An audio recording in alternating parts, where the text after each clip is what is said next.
everyone, in this video I'm going to show you how to log out of your Fortnite account. If you want to log out or sign out of your Fortnite account, then first make sure that you're inside the game. Once you are, click on the menu bar at the top left and then click on the gear button on the left hand side menu. In the sub menu, click settings and click on the profile avatar or the image at the top right under accounts. You'll be able to see a logout button. Click on logout and click the confirm button to log out of Fortnite. Soon after you do that, you'll be able to log out of Fortnite account. That is how it can be easily done.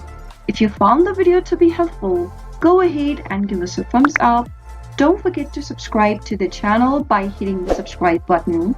Also press the notification bell so that you'll never miss another upcoming upload from us. I'll be back again with another informative video like this. Goodbye till then.